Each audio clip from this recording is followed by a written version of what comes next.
All right, here we go. On this one, you divide by 2 to start with. Then you got log base 3x equals, when I'm divided by 2, it's getting rid of that, and it becomes 18 divided by 2 is 9. And now what? Rewrite. 3 to the 9th equals x. And then I'd have 3 to the 9th equals x. Well, I happen to know what 3 to the 9th is. A really big number. And then that's the answer. Okay?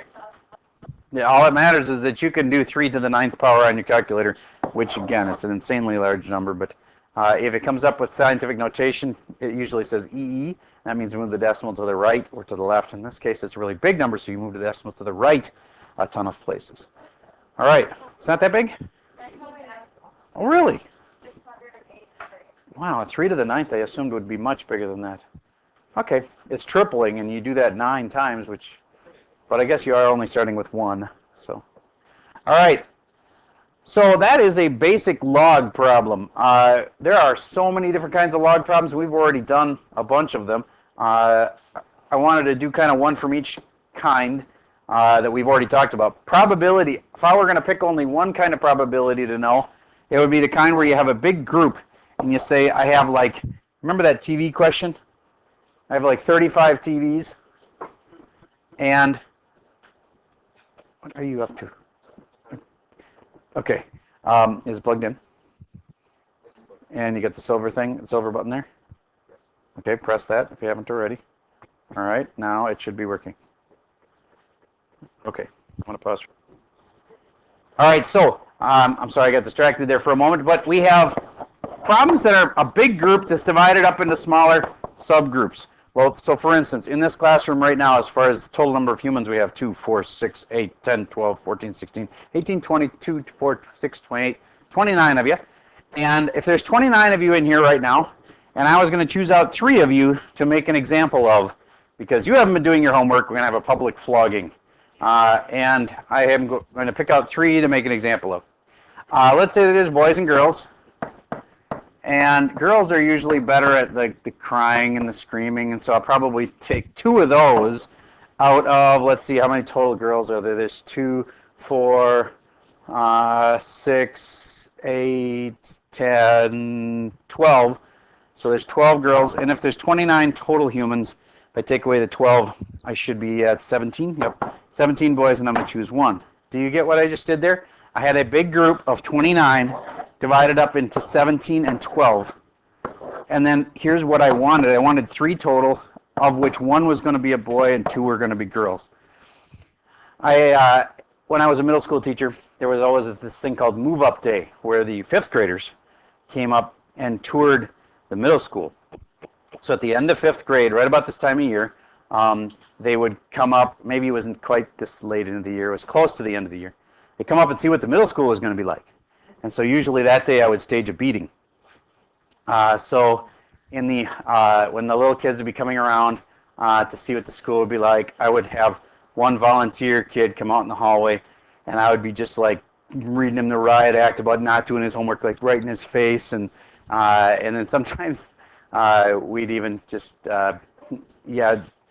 because the kids as they're walking past would be like, oh my gosh, I guess this is really a scary place. And anyway, usually though, their teacher was like smiling, and like of course they knew what was going on, and so they were like explaining to them that he's just kidding you guys. It's not really that scary up here. So, anyway, okay, so let's try. One of the kids I remember was like an actor type, and he like threw himself into the locker, and it looked like I had just mauled him, and he was like, please, I'll do my homework next time, I swear. Anyway.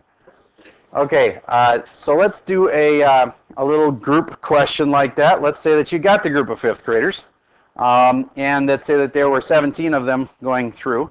And if I pulled out 3 kids out of that group of 17 5th graders, let's say that there's 10 boys and there were 7 girls. What is the probability I would get 3 boys? If I only took 3 out of the group of 17, what's the probability I would get exactly 3 out of 3 boys? So this is, again, a case where the order doesn't really matter. I'm just getting 3 boys. I don't care what order I got them in.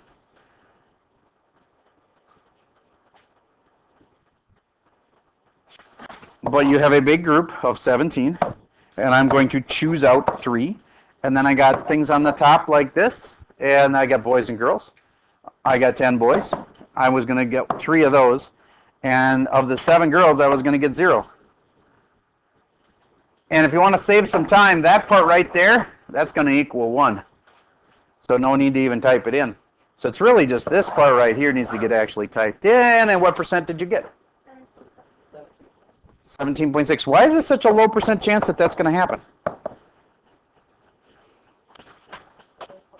Going to get all boys. Wouldn't that be kind of unusual to not have picked any girls if it was truly random? Yeah, that's why it's unusual. Yes, and unusual too. Okay, I'd like you to do another one like that. Pizza. If I have 5 kinds of meat, and let's say 7 kinds of veggies, here is my first question. How many different pizzas can I make if I'm going to choose out? You can have 4 toppings, 2 of which are meat and 2 kinds of vegetable. Like, you know, mushrooms and black olives. And let's say the meats options, you might have a sausage pepperoni with black olives and mushrooms. Okay. How many kinds can you make? Well, again, in a situation like this, your first thought should be, does the order matter or not? And no, in pizza, you're just putting it all on top. It doesn't really matter what order you put it in. So then you're talking, it's a big C question, and I didn't say probability today. No, so this is how many kinds. This is going to be a big number. It's not a percent. So it's, I got a couple C's then, and you always multiply your choices. And then you should have said I had 5 kinds of meat, choosing 2, and then 7 kinds of veggies, and I'm choosing 2. There we go. Anybody actually have that number yet from the calculator? What'd you get? Anybody verify that it's 210? Same thing? Okay, good. All right. So 210 kinds. Then, what's the probability, given that we're going to do that kind of a pizza, that we get your favorite kind of pizza? Kind of irrelevant, isn't it?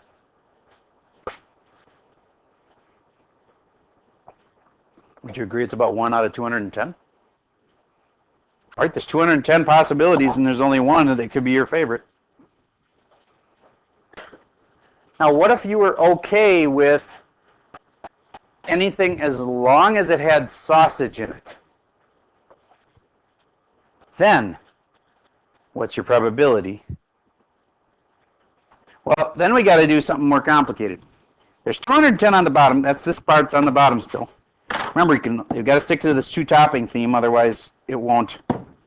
We wouldn't use this for the bottom, but if we have a 2-topping deal, and as long as it has sausage, you're okay, right? So then there's 5 kinds of meat, but you don't really have 5 choices for that anymore, right? So it's not like we're only going to choose 1, but we only have 1 choice for the kind of meat. Times, you know what I'm doing there? And then I got 7 kinds of veggies, and I can choose I can just choose any 2 because it doesn't matter to me. Do you get what happened there? So if I okay, yes, but I was going to do this a little bit different way.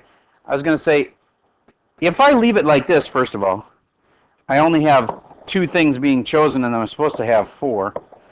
This is one of my 2 right here, but then I still have 1 more kind of meat I can choose, right? But I don't have 5 kinds of meat to choose from. I have 4 kinds of meat to choose from, and I'm going to choose out 1 because the other topic's got to be sausage. And now I'm up to my, this represents 1 choice, the sausage. This is 1 choice out of the remaining meats. And this is my 2 choices of veggies. That gives me a total of 4 choices. All right. Somebody have that number yet? 40, what percent? 4%? 40%?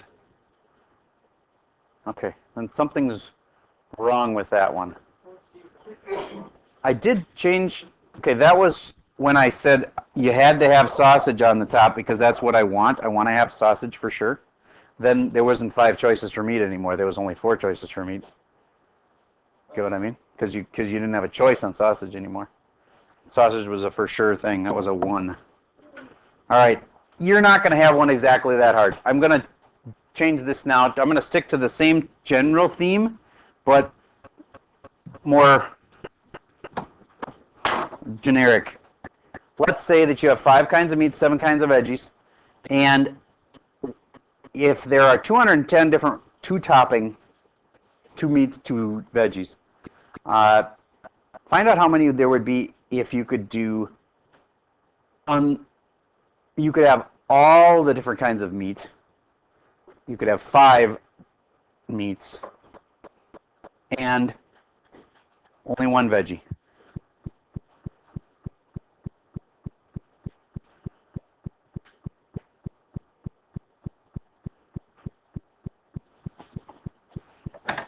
So if there's 5, choose 5. Okay. Times 7, choose 1. Is that right? Now, how come it's such a small number? Yes? Yeah, you have to choose all the meat, so we really only gave you 1 choice, didn't we? Because you have to pick all the meat, it's really actually pretty simple. There's not many choices involved. The choices that you have involve the veggies. So then it really comes down to the 7, choose 1. Because what is 5, choose 5? 1. You're going to take all of them. There's only 1 way to do it. All right. Let's try some more probabilities we didn't touch on very much before, which were these, the Venns. 1, 2, 7, 3, 8, 10, 12. Let's say that this is people with a dog, people with a cat, and people that have a toaster. Okay, and there is 1 person who doesn't have a toaster, or a dog or a cat. Okay, so now, what's the probability that I would pick a toaster-loving cat person? Person who has a toaster and a cat. Toaster and cat. When I say and, it sounds like a big group, but it's actually an exclusive group. Because you have a toaster and you have a cat. So that would be these people. Have a toaster and a cat. Would you agree it's, hold on, it's 5 out of, and then the grand total is, in case you haven't got this yet, let me see here, 5, 6, and 9, 10, 17, 27, 37, 39. Is that what you got? Okay, so 5 out of 39. Do you get how I got that? When I said and, you have to, the way I think is best to think of these problems is if you were to ask these people, do you have a toaster and a cat? What would they say? These people would say, no, I just have a cat. You ask these people, do you have a toaster and a cat? They say, yes, I do. And these people would say, yes, I do, and I also have a dog. But you didn't even ask them. But anyway, yeah, they have a toaster and a cat. All right, so you ask, and the ones that say yes, they go on the top. And the ones that it's out of is all the rest of the people. All right, now here's how they get more complicated. Given that the person has a dog, what's the probability they have a cat? Given that they have a dog, what's the probability that they also have a cat? Give it a try. See what percent you get. It's probability you're going to, given you pick somebody with a dog.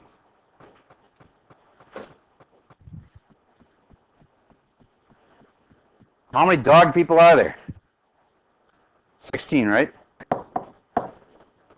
See, as soon as I said given they have a dog, you better not pick any other numbers outside that circle, because if it's given that they have a dog, you can't possibly pick any of these. All right. And then, what's the probability that they have a cat? The cat people within the dog group are right there. And so it should have been 3 out of 16. Raise your hand if you had it right. Okay, good. Enough about probability Venns. Now let's move on to stuff we really haven't talked about very much in our review so far. We did, oh wait a minute, one more thing I remembered we hadn't talked about much on the loans and investments thing was how to see whether you're paid off or not and how much you paid in interest. All right, so let's make up a somewhat real world situation that you could do. Let's say that you decided to borrow $1,000 from your dad and buy some, oh, let's see, a really nice bike, okay? And you're going to make payments to your dad. Your dad's a banker, and he decides he's going to try to teach you a lesson about interest, and so he decides to charge you what a credit card would charge you, which would be like 18% interest, okay? So he's going to do, 18% interest compounded monthly. Can you write me the little formula? Remember to use use of zero for it, for this situation. Please write it on your iPad first. I know some of you want to type it in the calculator. Write it down first so you can recognize the formula when you see it. The interest was 18% interest, compounded monthly, and you're making payments of $20. $20 a month. It's a $1,000 bike.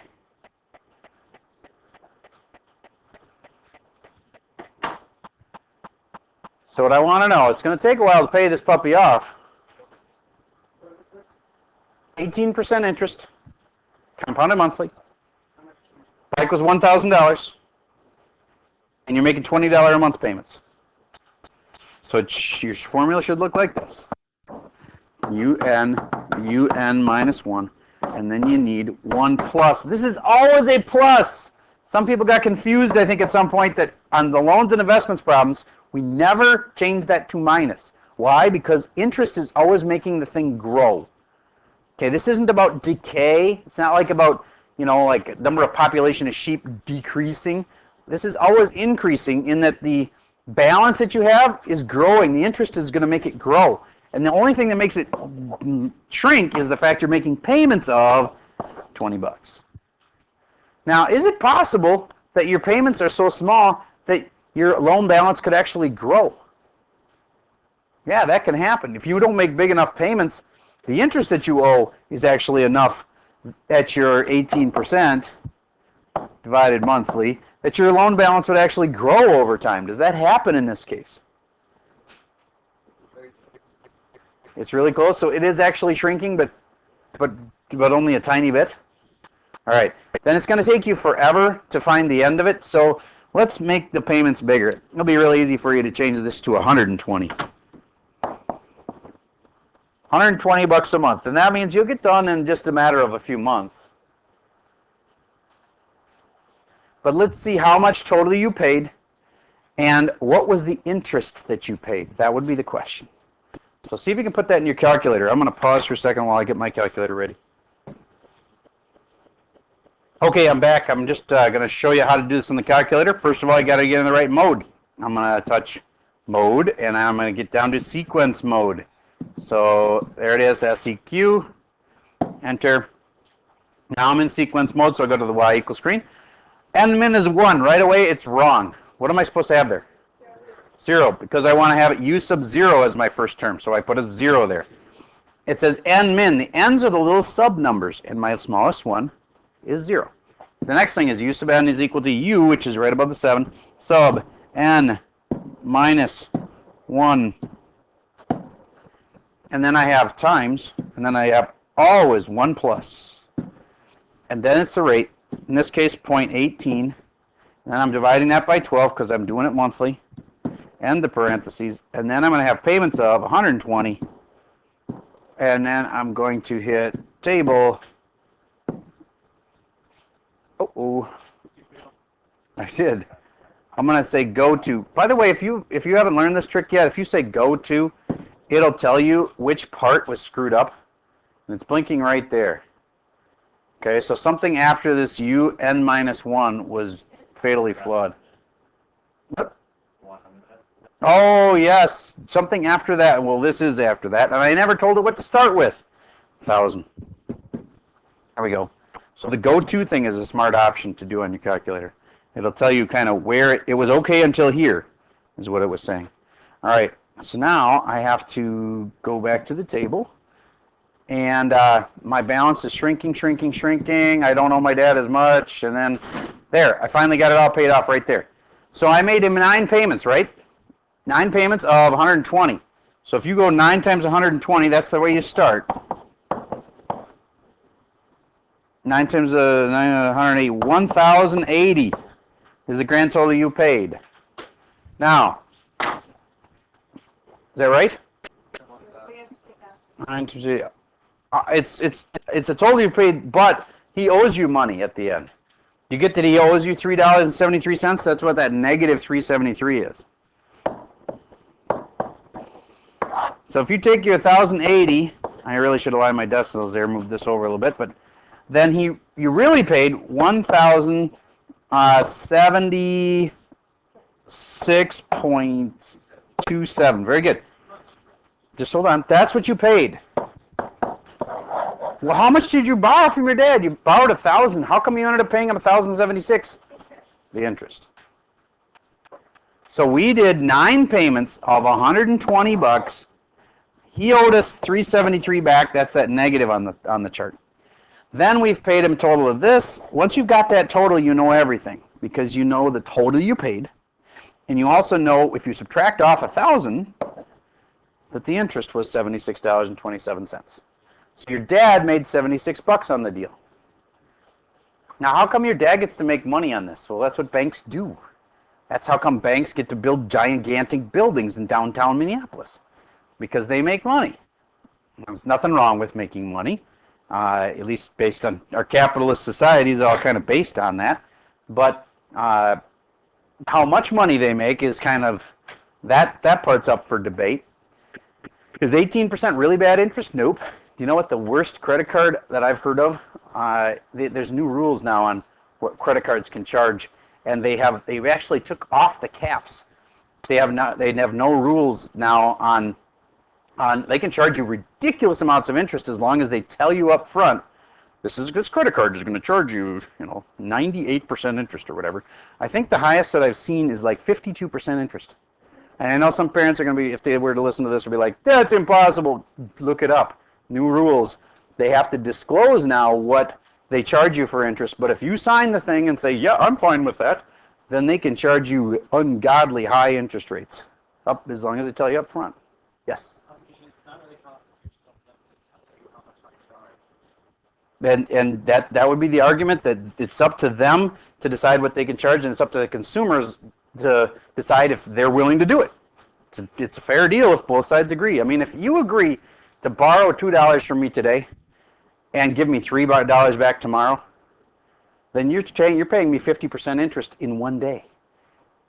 If you agree to it, though, if it's a good deal for you, you don't care as long as it's, I can afford the $3 tomorrow.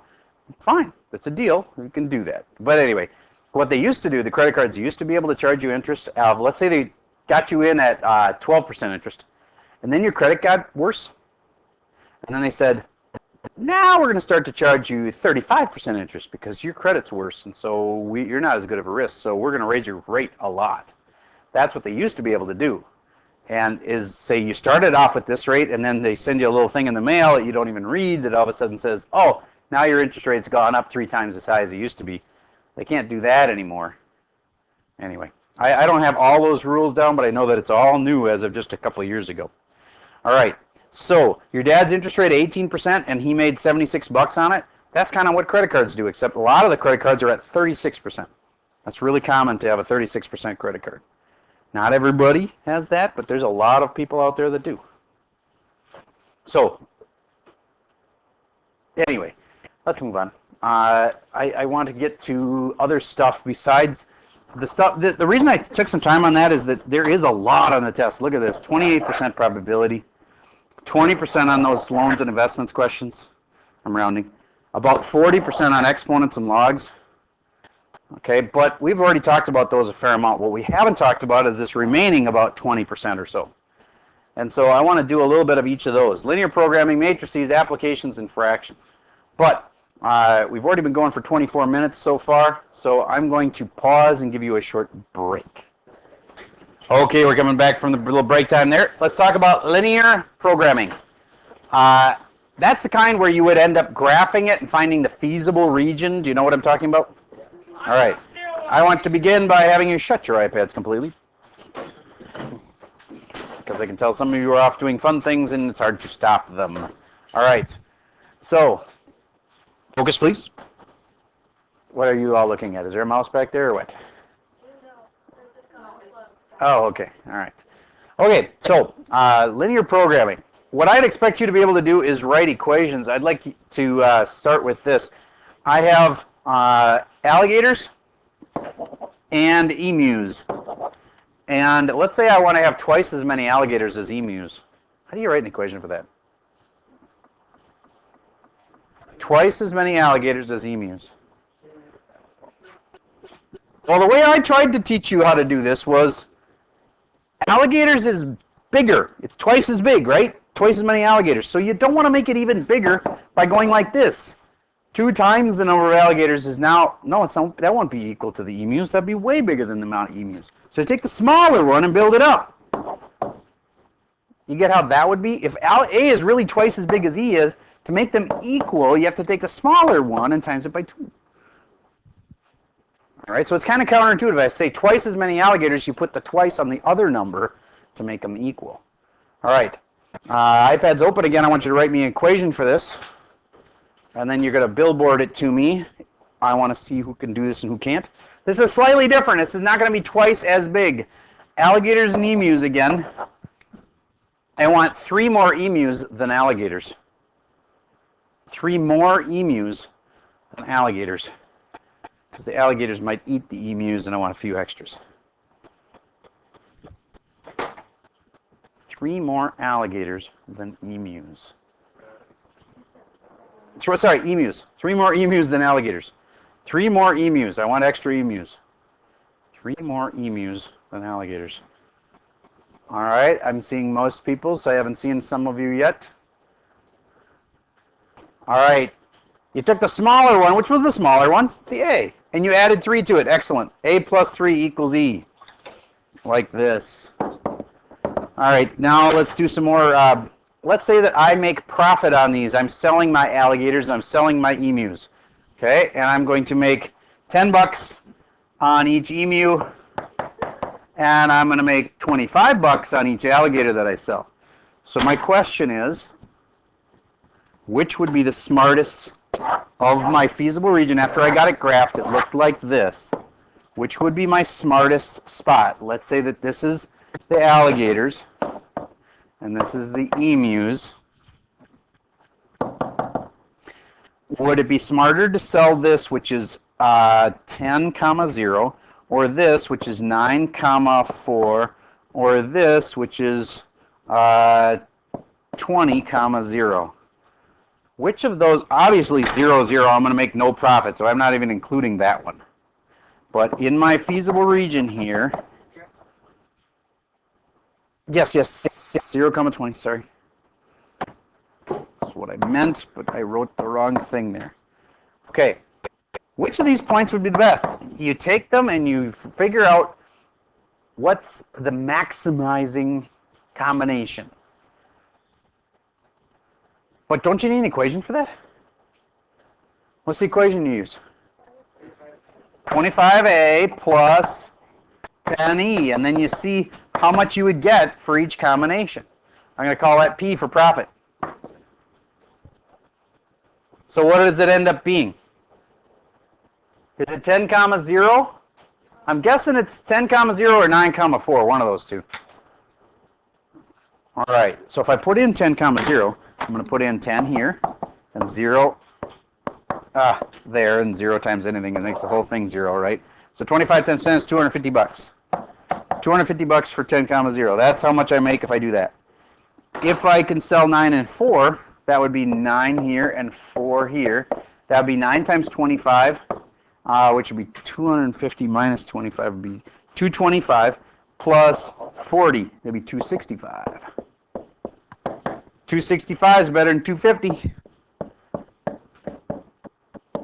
And then this one, 0, 20, that just means 20 of the emus, and I get $10 a piece. That's $200 profit for that. So this is definitely the biggest number. Simple. I we'll choose that option, 9, 4. All right. In a big business like 3M, they'd be doing the same basic thing, except they'd be figuring out, you know, these would all be in millions. So this one makes them 265 million. We'll take that one. You know, it's scalable. Anything you can do and scale it up in a big business, it can be kind of interesting how that can work. For instance, let's say you find a little business that could work for you to make $3 a day.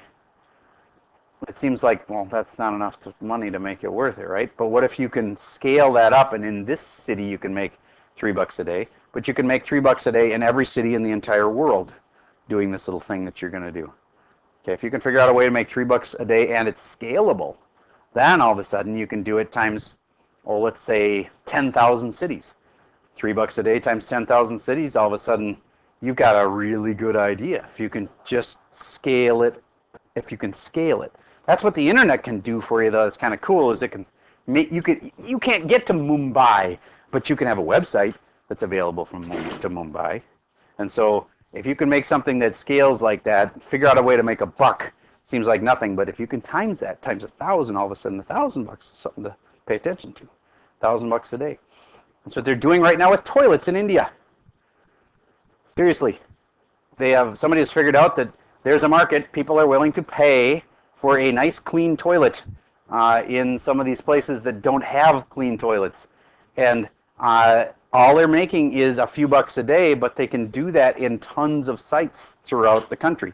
Like if you take anything and you times it by 1,000, you're talking some serious money. If you're even making $2 a day and you times it by 1,000, talking $2,000 a day, that'll make me pay attention. Okay. So let's go to, after linear programming, the main points I think I've already covered there.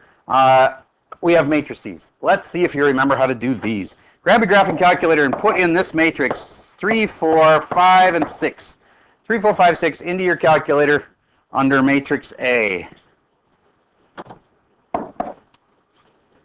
you remember how to do that? 3, 4, 5, and 6 going in as a matrix. So I'm going to get to the matrix menu, which is right here above the x to the -1 thing. And I want to edit matrix A. And I'm going to make it a 2 by 2 matrix. And now I'm going to put in 3, 4, 5, and 6. All right. I've got a matrix in. So now what can I do with that? I can times it by another matrix, for instance. But so we taught you how to do this by hand, and I think some of you think, well, now that I can use a calculator, I don't have to worry about knowing how to multiply matrices. The problem is, what if we do it with letters? What if we throw in an A and an M? Well, then you'll have to know how to multiply them. So let's talk about how to multiply them. A there and M there. How do you multiply these things again? You go row 1 times column 1. Row 2 times column 2. And it's always rows and then columns. So here's how this starts. Do you remember how it goes like this? This is 2 by 2 and this is 2 by 2. And this is rows and this is columns. Rows, columns. If these two match up, it will multiply and it'll be a 2 by 2 matrix. All right. If I was going to do this one, I would say the answer is a 2 by 2 matrix. And this is row 1, column 1. This is row 2, column 1. This is row 1, column 2, and this is row 2, column 2. This is like a little address that tells me what I need to multiply to get the answer that goes right here. So row 2, column 1, here's row 2. Here's column 1. What do I do with the 5 and the 6? This and this get multiplied. That's 30. And then the 6a, the 6a. 30 and the 6a, I add. 30 plus 6a goes right here. All right, now, some of you weren't paying attention for that. You'll pay the price right now. I'm going to be giving you a little quiz on this Insta-quiz. I'm going to give you a problem. I'm going to see if you can do it well. You're going to be handing it to the person behind you in a minute to grade it. So pay attention. Do your best. All right, so I'm going to start with a 3 by 3 matrix. 3, 4, 5, and 6. No calcs on this. 8, 9, 0, and 1. There's a 3 by 3 matrix. And now, you don't have to write the problem down. You just have to be able to write down the answer. So Right now, all you know is it's a 3 by 3. Now I'm going to multiply that by a, what if I multiplied it by a 1 by 3? It was like this, 7, 8, 9. Could that work? 1 by 3. No, it couldn't work because those two didn't match up. Well, what if it was a 3 by 1? Then it could. So I'd like you to times this by 1, 2, 3, and see what you get for your answer. I'll have somebody check you in a moment. Yes.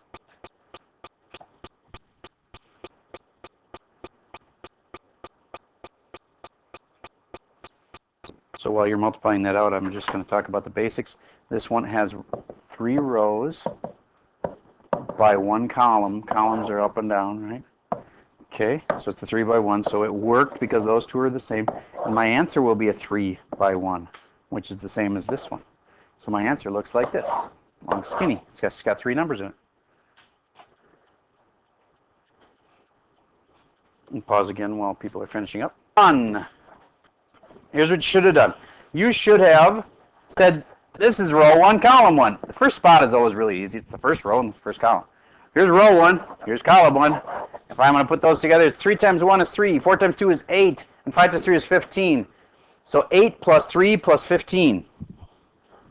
8 plus 3 plus 15. Now, some people are going to be felled by their adding. But if you go 8 plus 3 plus 15, that'd be 18 plus 8. It'd be 26. Raise your hand if your person had the right answer on that one. All right. Did I do it wrong? Okay. Next, let's try the next one. Row 2. Would you agree this spot right here is row 2, column 1? Row 2, column 1. So then I go to row 2 here, and I have to use, well, if I have to use any other column in column 1, it's going to be a problem because there's only one column. So I don't have a choice over there. I'm always going to be using 1, 2, and 3. So this is 6 times 1 is 6. 2 times 7 is 14. So 6 and 14 and 24. 6 and 14 and 24. 6 plus 14 plus 24. 44. Raise your hand if your person had that one right. Okay, and I'm about 3/4 the class. All right. And then the last one was 9 times the 1 is 9. Plus 0 times the 2 is 0. And then 1 times 3 is 3. And 9 plus 3 is 12. Raise your hand if your person had that one right. Okay, move back to your assigned spots.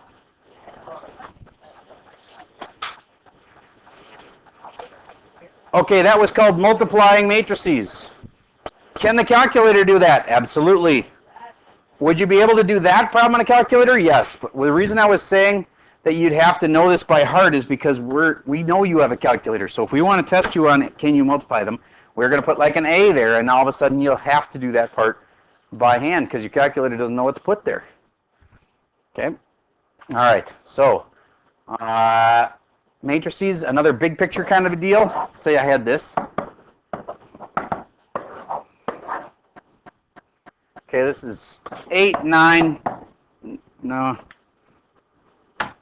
0 and 1. And this is 2, 1, 7, 12. I don't want you to think you have to use single digits or whatever. Okay, if I'm going to start this problem, you have to ask yourself, what's my point? What am I trying to do here?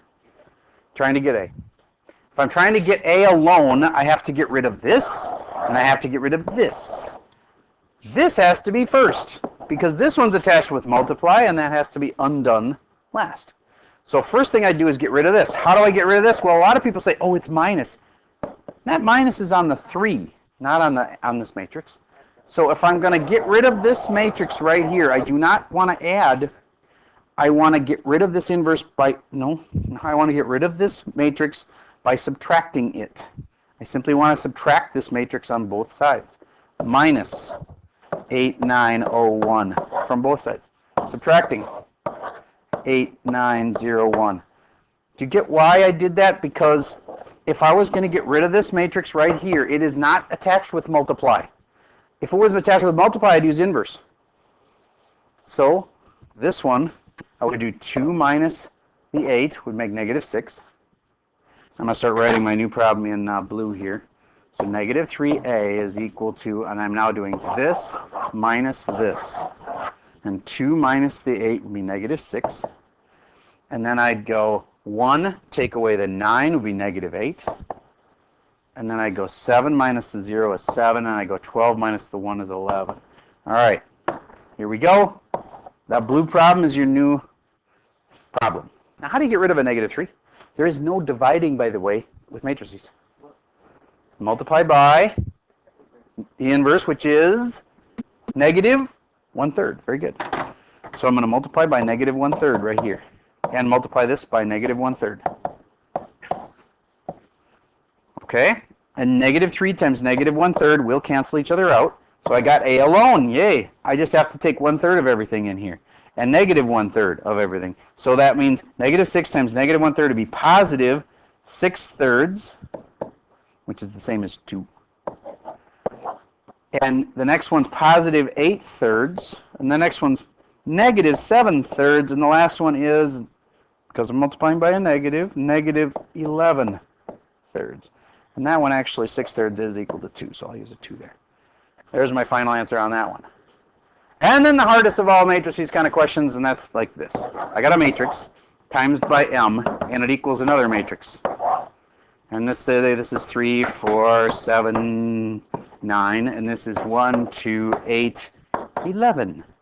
How do I get m alone?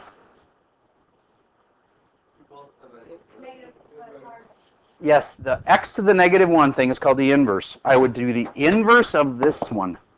I'd like you to put in this as matrix A and this as matrix B, and then see if you can find for me the answer for this one. Grab a calculator, put in these two matrices, solve for m.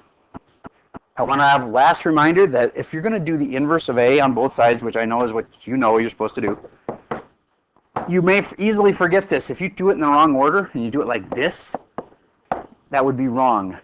The inverse can't be on the right side. You have to have the inverse on this side.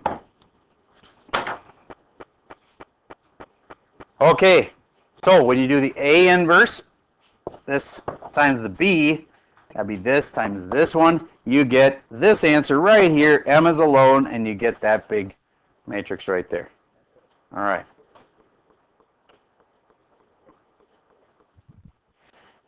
Now, it may seem like these numbers are so big, but remember what we're going to do to like find this first spot right here?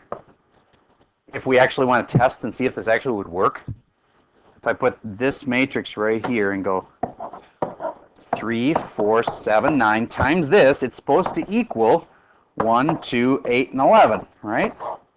And we just figured out that this is supposed to be m. Let's see that it actually works. You go, this is row 1 and column 1, right? Here's row 1, here's column 1. And if I go 3 times 23, I get 20, 40, 69. And then I'd add 4 times negative 17, which, let's see, negative 17 times 4. 7 times 4 is 28, and 40 plus 28 makes 68, and it's negative 68. When I actually add them together, 69 plus negative 68, it makes positive 1, and it worked. Okay. Just proving that we actually are finding a real answer that actually works. All right.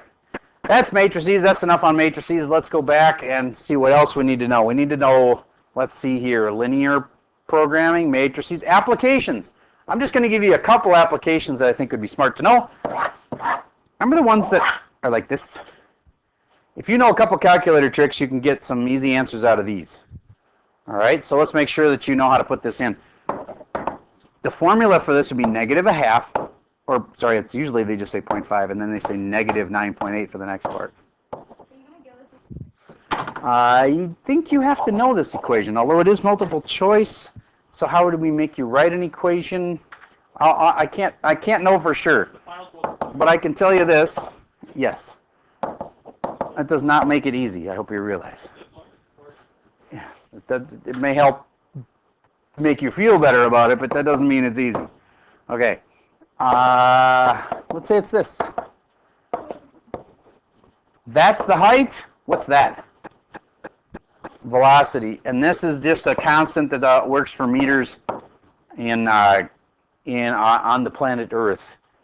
All right? So I'd like you to type that puppy into your calculator. I'd like you to see it once you get the picture well enough so you can see the top of it. That's called the maximum. Then you use second calculate maximum to find the height. I'll be around to make sure that you know how to do this. Get it into your y equals screen. You got to get out of mode. We were in sequence mode there for a while. Get out of sequence mode, go into function mode. Okay, so here's how I would get the mode fixed. I'm going to go to mode, and I want to get it down into function mode, not sequence mode. So there, now I'm on func, and I hit enter, and then I go to the y equals screen, and I'm going to graph some stuff. Y equals 1/2, I'm going to put in 0.5. Parentheses is negative 9.8. Notice I'm using the negative sign, not the minus sign. And then x squared.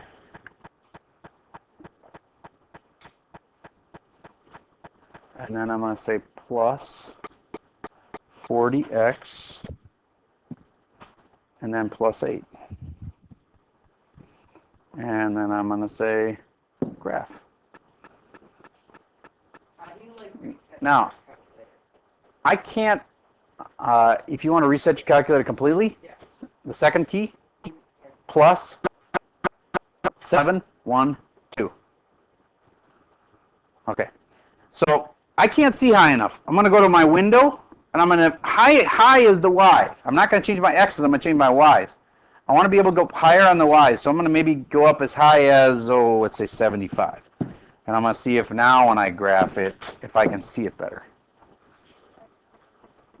There we go. Oh, I still can't see the top, so it won't work. You can't do second calculate maximum until you can see the top. So I got to go higher. So I'm going to go to window and maybe go higher than 75, maybe like 90 or something would work, or 100. Let's go to 100. And I hit graph. And now I can see the top. And so then I go to second, calculate, maximum. And I want you to have this on your calculator so when I walk around I can verify that you all know how to do this.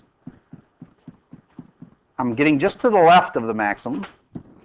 And then I'm going to go to the right of it because they want boundaries on which, like, if you're finding the maximum between these two spots. And then I'm going to go back to the top. It says guess, so you should get close to where you want, and then you hit enter, and it says 4.08, and it says 85. Okay, well, let's see it. I'm going to pause while I walk around. I guess that's an 89. I'm just having trouble reading my calculator. All right. Okay, I got around, and pretty much everybody knew what they were doing on this. That's good.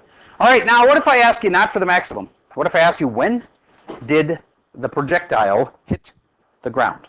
Notice I didn't say where did it hit the ground, how far away did it hit the ground. I said when, because all we can tell from this equation is when it hits the ground, not how far away it is. It's a time, because the height is 0.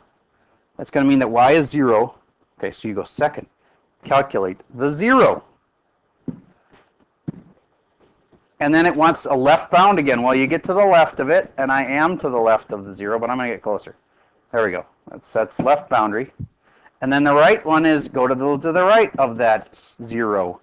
And I hit enter. A lot of times you can't even see it. And I hit enter one last time, and it's 8.35. What does that mean? It was in the air for 8.35 seconds. Oh, if you don't have exactly 0, like I happen to have mine hit exactly 0 this time, it'll have some decimal that's ridiculously small. In other words, it's incredibly close to 0, and your calculator is using an estimating routine. It's not actually using, it's kind of weird. It's almost like it's reading the picture on the screen. And so it's like it gets thrown off if it's off a little bit of a pixel even. I don't know if that makes any sense to you, but it's not as exact as you might think. It's actually just reading its own picture. So it can be off sometimes a little bit from 0. Okay, good enough on that. And the very last thing I want to talk about, oh wait, no, crap. I got to do one more applications kind. That's the dirt problems. Distance equals rate times time. It was the newest kind of problem I gave you. If you can set up the equations, they're easy. Try this one, please. Nope, there's no note card for the test. That's why there's a lot of studying necessary. Okay, Distance equals rate times time. I'm going to give you a problem. I want you to put it into the little boxes in your iPad. Ready? Okay, here we go. Two planes leave Minneapolis. One heading straight north and one heading straight south. The one heading north is going a little slower. It's going at 350 miles per hour. Now, that may seem really fast to you, but these things can travel up to 600 miles an hour. So let's say the one heading south is going 600 miles per hour.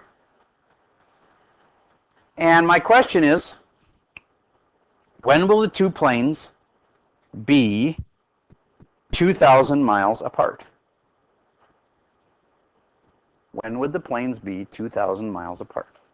All right, you know distance equals rate times time. If you put it in this little chart, it's going to be a piece of cake. So I'm going to call this the north-going Zax, and this is the south-going Zax. Do you remember that book? Yes. Yep. That's a classic. Anyways, distance on the north-going one, I have no idea. And I better not just say I don't have any idea on the bottom one either, because then I'll be saying that their distances are the same, and they're not, because they're going different speeds. So I know something about the distance total. The total's 1,000. How many of you were smart enough to know? This is the key to the whole problem right here. That you take 1,000 minus d. 2,000, I said 2,000, I'm sorry. 2,000 miles apart would be 2,000 minus d. How many of you had that right? Good. That was the key to the whole problem. The rates were easy. I said it was 300, and I said it was, what, 600? 350 and 600? Okay. I got to start writing these things down. And the time, they were the same amount of time. They left at the same time.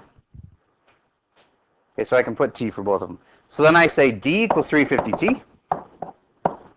And I say 2,000 minus d equals 600t. And then I substitute the one into the other. D is 350t, so where I put d right here, I could put 350t. And if you then graph 2,000 minus 350t and then 600t and see where they cross, that's an awesome way to solve any complicated equation. But if you want to solve it with algebra, that's fine too. Either way, you got to find t. I haven't got the answer yet. I've got the two equations. Any question about how I got the two equations? I got this equation from the top line of the chart, that from the bottom line of the chart, and then I put the one into the other. I put this one into this one right here. All right, so now I'm going to get t alone, so I'm going to start by adding 350t to both sides. And that makes 2,000 equals 950t, and then I divide by 900 on both sides. 950, sorry. Cancels, and I get 2.1 what?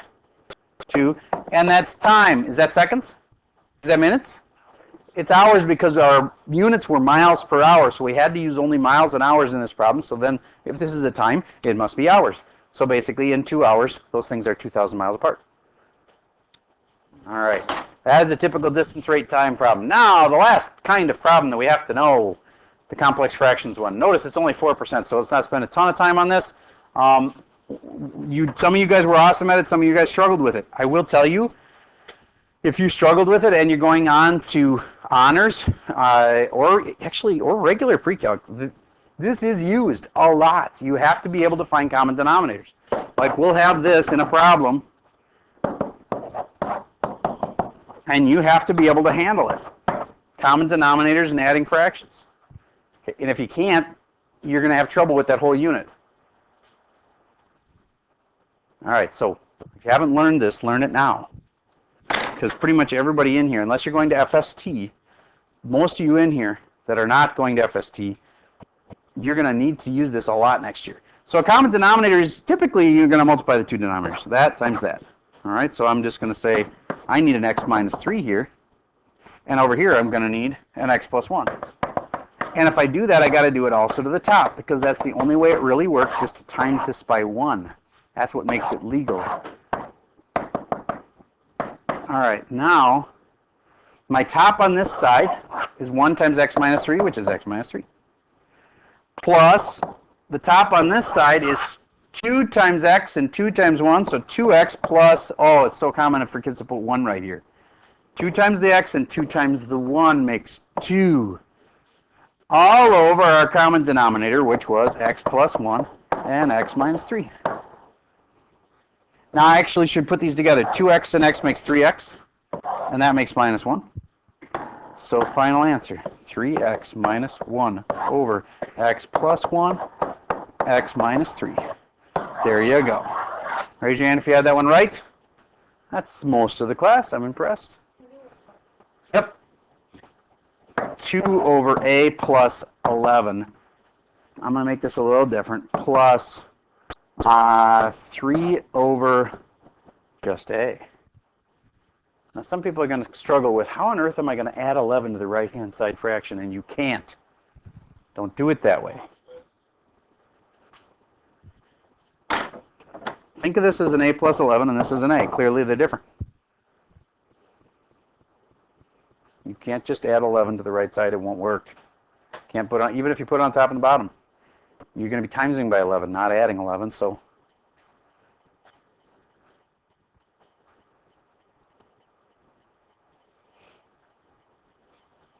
okay, so here we go. We are going to, this side we're going to times by a and a. That side we're going to times by a plus 11. Now I got a common denominator. So that is the denominator, a times a plus 11. And on the top, I have 2a minus, no plus, sorry, plus 3a, and I'll make the mistake everybody makes, plus 11. That's supposed to be 33. Very good. Because it's 3 times the a, 3 times the 11. Final answer, 5a plus 33 all over a times a plus 11. Yes? Should you multiply the bottom out? Nope. Nope. Remember, it's multiple choice, and we're going to leave those answers as factored form like that. All right.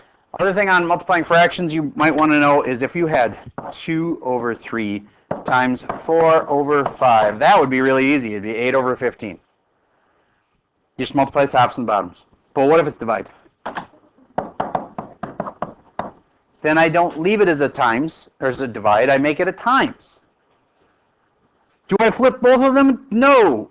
You flip only the right one. So this means do a times, this would be 5/4, and now I can look for canceling, and there is some.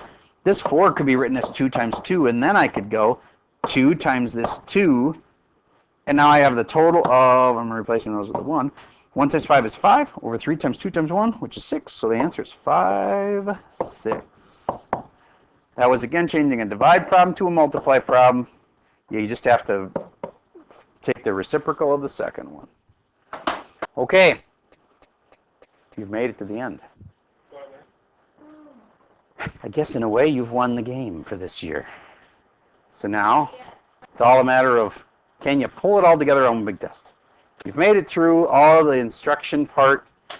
I know it was a long time. It took us almost a full hour of recording here.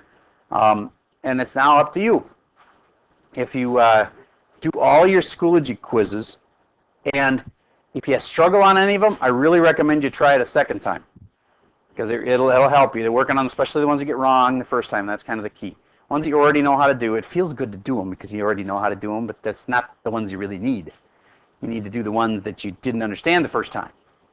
Okay, and get some help if you want to. Come in Monday or Tuesday morning, tomorrow morning. I'm here. We've got 2 hours there. You can come in and get help. All right. You could also come in Wednesday morning, but the limitation on Wednesday morning. Oh wait, you guys have your final on Tuesday, so nobody will be here Wednesday morning. Anyway, so tomorrow morning, if you want extra help, and you're having trouble with some of your Schoology questions, if you're stressed about only one thing, it's probably only one question in the final about it. The final's about so many things that if there's only one thing that's really bothering you, I wouldn't worry about it. If you've got multiple things that bother you, then I would, and I would come in and get help. All right, that's all I got for the recording for today.